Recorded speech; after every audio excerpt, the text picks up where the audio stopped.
Now, our next guest has been making waves in the music biz for over 60 years and has worked with everyone from Sinead O'Connor and Bob Geldof to the Beatles and Led Zeppelin. A new documentary about his life is premiering at the Galway Film Flad this weekend, but he joins us now for a chat. Please welcome DJ and musician BP Fallon. Good morning, BP. But before we speak to him, let's take a quick look at the documentary. Oh, very groovy. One more time, how you doing now? It was about a chaotic cut-up of media. And of course, that's what Beat's good at. He knows how to give you a good introduction. Throughout the history of rock and roll, there's BP Fallon. He's always right there in the midst of the wave. Oh, he's a DJ. Worked with T-Rex, brought us T-Rex. Worked with Led Zeppelin, worked with U2. The whole thing was like a dream sequence. His job for the last 50 years has been helping people follow their dreams by getting the artists in front of as many people as possible.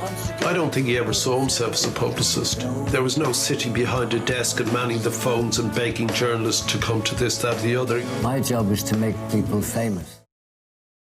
And we're delighted to have BP with us. Good to see you, sir.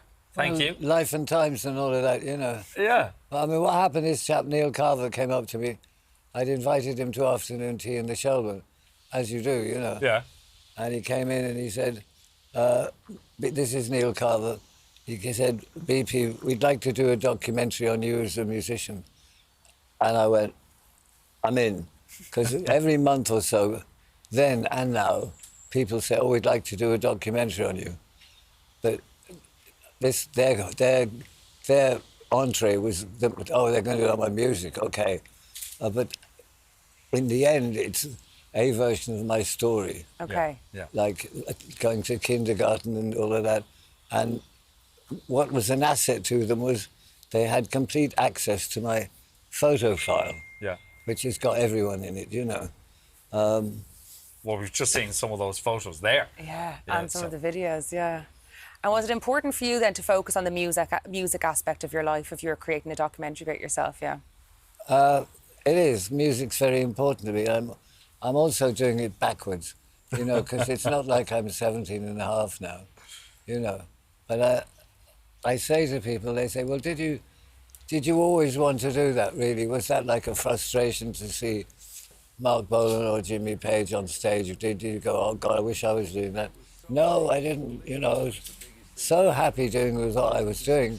And anyone doing that would be happy because it was working with wonderful people.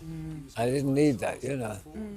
Have you watched the documentary? Not all of it, no. No. Some of it, a large part of it. So when it gets its premiere, you're seeing it for the first time like everybody else? I'm seeing it for the first time, I am.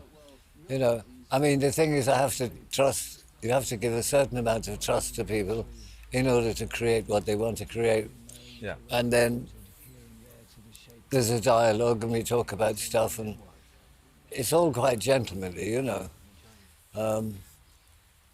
They were transferring my negatives into digital and they found some photographs and they say, what about this person, naming them?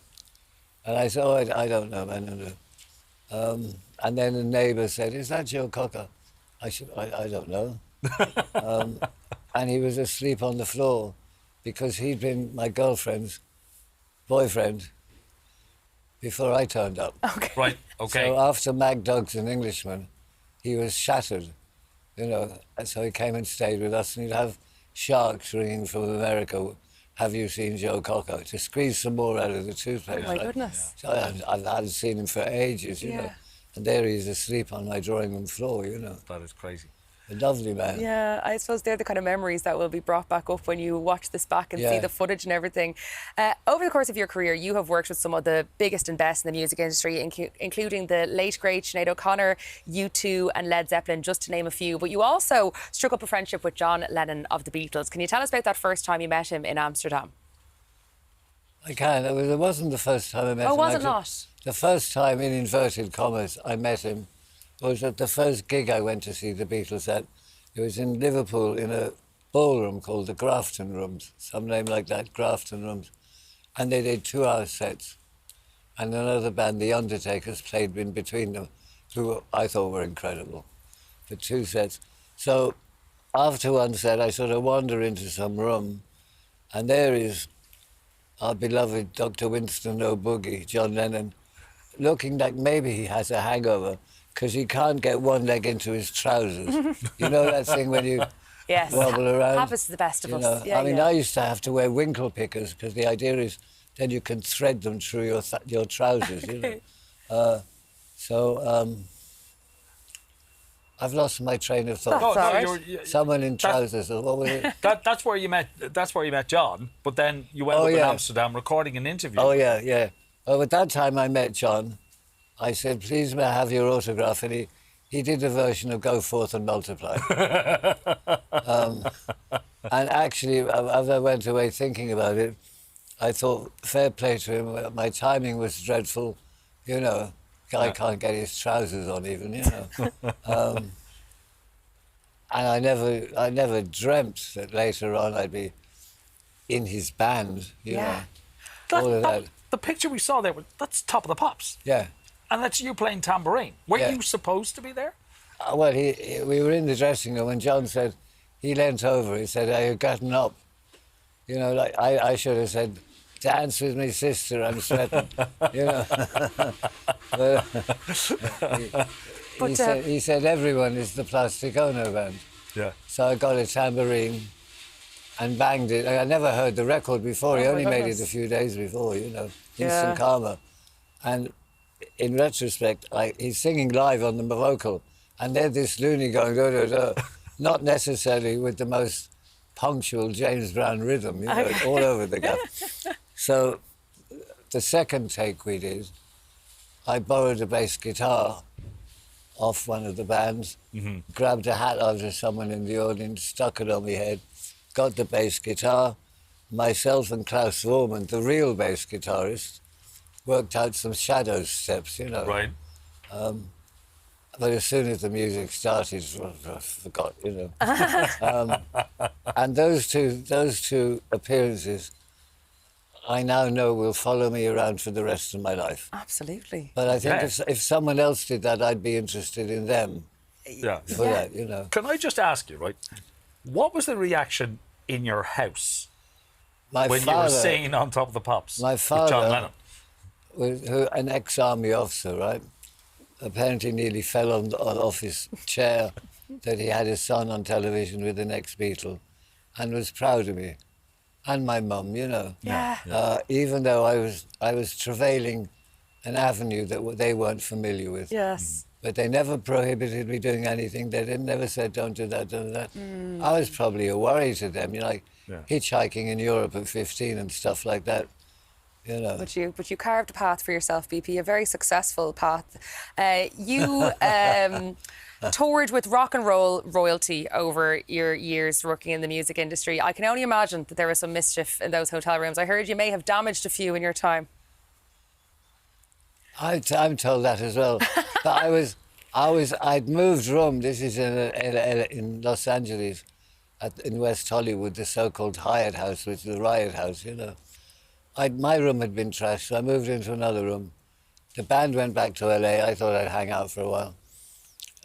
And I woke up and there was guys on ladders putting on new wallpaper and da-da-da. Now, the point was there was nothing wrong with the room. So obviously they say to the record company, 15 rooms were trashed when maybe 6 were. So they get to charge for the... make the rooms new again. Okay. With Led Zeppelin paying the money for it, you know. But look, at least when it did come to thrash in the hotel, you were nice. You looked out the window before you threw the TV out. Well, that was the trick, you know. Make sure nobody got hurt. Make sure no one landed on anyone. So let's move on, because Jack White steps up to you and says, "Let's make a record." Yes. And you say, after all these years, "Yeah, let's do it." I just said yes immediately. Then my second question should have been the first one. I said, what do you have in mind? He said, "Anything." So, unlike a lot of rock and roll talk, the ticket came, I went down there, we recorded a spoken word piece called Fame Number 9, which I'd written on the plane to Nashville and put down the side of my seat and had a snooze. And then when I got to Nashville, I forgot it. So suddenly I'm in the studio and there's the microphone and I meant to do this thing. So I completely winged it. And actually, when I got the lyrics back from the airport, it's pretty well spot on. Wow. Thank God. And then Jack said, "What do you want to do?" And I said, I'd like to make a rock and roll record." So he's going, "Where can I get a slide on the phone? Can you come over and play?" Da, da, da. So we recorded my song, "I Believe in Elvis Presley." And, you know, there's the bass player, Society Red, and here's Jack White, and the drummer is nearer than your shoes, you know. Was so that all around each other. Was that Clem Burke? Did he play? Clem Burke has played on a lot of my stuff and toured a lot. Yeah. He's on 6 tracks on my next album. Yeah. We lost him earlier this year. I'm shocked because Clem was, for some 20, 25 years, was doing this thing with the university where they wired him up and tested what the energy levels was. And apparently it was a 4-minute mile energy level for 2.5 hours. Wow. So I thought, this guy lives forever, you know. Clem was the drummer with Blondie, and there he is. And the drummer with BP Fallon. And the drummer, more importantly, moved on to be the drummer for BP Fallon. BP, that's all we've time for this morning, but best of luck with the documentary. It sounds smashing. And thanks for joining us this morning. Thanks very much. Thank you very much. Thank you very much. Okay. And thank you for having me. And hello, sit yourself down. Don't worry. Don't worry, we're not kicking you out just yet. And we're loving the shoes as well, by the way. Oh, yeah, he's got smashing shoes on. Show us them. Look at them. I have to say, it's very important.